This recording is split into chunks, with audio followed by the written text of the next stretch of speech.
जी बिस्मिल्लाहिर्रहमानिर्रहीम, अस्सलाम वालेकुम। मैं हूं बिलाल अहमद। उम्मीद है आप सब खैरियत से होंगे। आपके इल्म में होगा कि कुछ अरसा कबल एमक्यूएम लंदन की जानिब से ये फैसला किया गया कि कराची शहर में अपनी सरगर्मियों को बहाल करना है। मोमिन खान मोमिन और कंवर खालिद यूनुस साहब को डिप्टी कन्वीनियर नामजद किया गया। सरगर्मियों का आगाज हुआ, लेकिन सूबाई हुकूमत और जो कानून नाफिज करने वाले इदारे हैं वो हरकत में आए और उन्होंने नक्शे आमा का इशू बनाकर दोनों शख्सियात को नजरबंद कर दिया। फिर पार्टी की जानिब से एक बयान भी आया। वो बयान क्या था वो भी आपके इल्म में लाता हूँ जी इस वीडियो के जरिए। और फिर उसके बाद जो कंवर खालिद यूनुस साहब हैं उन्होंने एक आईनी दरखास्त सिंध हाई कोर्ट में दायर कर रखी थी। आज उसकी समाअत हुई है। शौकत हयात एडवोकेट खासे सीनियर वकील हैं, वो पेश हुए हैं कंवर खालिद यूनुस की जानिब से। और लेकिन उन्होंने ये कहा है कि जी कि मेरे क्लाइंट का ये कहना है कि मेरा किसी भी तौर के ऊपर एमक्यूएम लंदन से कोई ताल्लुक नहीं है। क्या मामला है, फिर अदालत ने इस केस में क्या किया है, उससे पहले मैं आपके सामने थोड़ा सा इसका बैकग्राउंड रख देता हूं। आईजी सिंध साहब ने एक लेटर लिखा सेक्रेटरी दाखिला को, और उसके बाद फिर एक हुक्मनामा सेक्रेटरी दाखिला ने जारी कर दिया। वो लेटर क्या था और उसमें क्या कहा गया था, पहले आपको वो बता देता हूं, फिर आज की प्रोसीडिंग और केस क्या है उसके बारे में आपको बताता हूं। सेक्रेटरी दाखिला ने अपने खत में ये लिखा कि जी कंवर खालिद यूनुस और मोमिन खान मोमिन को एमक्यूएम लंदन राब्ता कमेटी ने 2 अप्रैल को डिप्टी कन्वीनियर नामजद किया। इंटेलिजेंस इदारों की रिपोर्ट के मुताबिक दोनों ने कराची में अपनी गैर कानूनी सरगर्मियां शुरू कर दी हैं। दोनों की किसी अवामी इज्तिमा की जगह पर मौजूदगी अमनो अमान का मसला पैदा कर सकती है। लिहाजा आईजी सिंध ने यह सिफारिश की है कि दोनों को अमनो अमान में रखना डालने के इल्जाम में एमपीओ के तहत हिरासत में लिया जाए।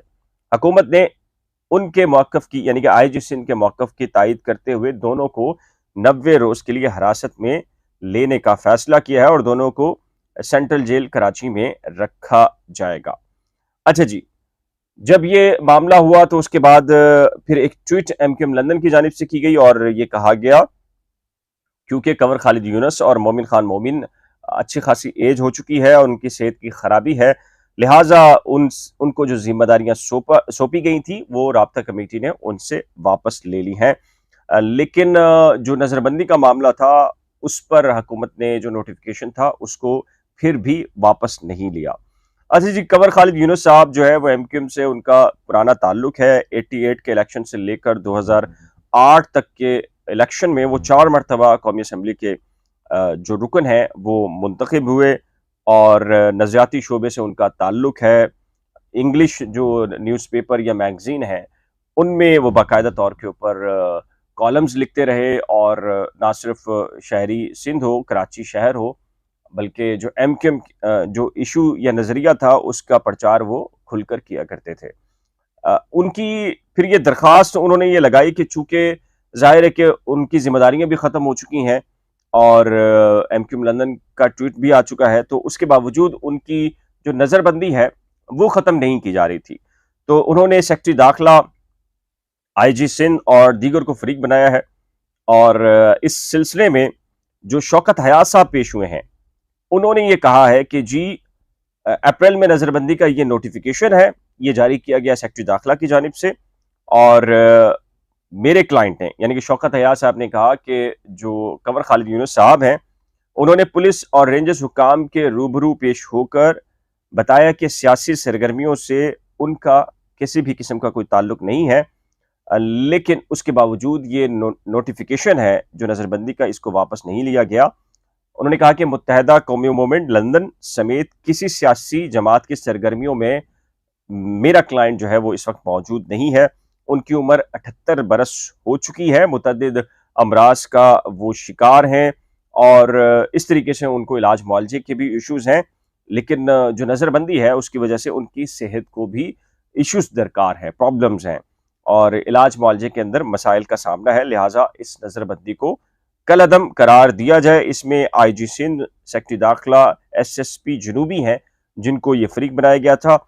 अदालत ने इस केस में भी जितने फ्रीकैन हैं उनको नोटिस जारी किए हैं और उन्हें ये कहा है कि जी वो आइंदा समाअत पर ये बताएं कि इस केस का स्टेटस क्या है और जो कंवर खालिद यूनुस साहब अगर सियासी तौर पर वाबस्तगी अपनी ये बता रहे हैं कि वो अब नहीं है उनका ताल्लुक, तो फिर उसके बाद इस नोटिफिकेशन को واپس کیوں نہیں لیا گیا؟ تو عدالت نے 4 ہفتوں کے لیے نوٹسز جاری کیے ہیں فریقین کو اور ان سے جواب طلب کر لیا ہے۔ اب دیکھنا یہ ہے کہ آئندہ سماعت پر جو صوبائی حکومت ہے یا قانون نافذ کرنے والے ادارے ہیں وہ کیا رپورٹ پیش کرتے ہیں۔ کیوں لگائی گئی ہے پابندی؟ ظاہر ہے کہ اس کا پس منظر بھی میں نے آپ کو بتا دیا ہے، اور 78 برس کی عمر ان کی ہو چکی ہے۔ ظاہر ہے کہ اس عمر کے اندر صحت کو واقعی مسائل درپیش ہوتے ہیں۔ اب یہ پابندی ہٹنی چاہیے نہیں ہٹنی چاہیے، اس کا پس منظر بھی آپ کے علم میں آ چکا ہے، اور آج کی جو ہیئرنگ ہے وہ بھی آپ کے علم میں آ چکی ہے۔ کیا رائے رکھتے ہیں؟ اپنی قیمتی رائے کا اظہار آپ نیچے دیے گئے کمنٹ سیکشن میں ضرور تحریک کیجیے گا۔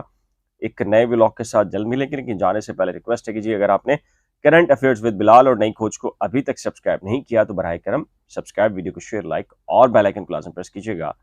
خدا حافظ۔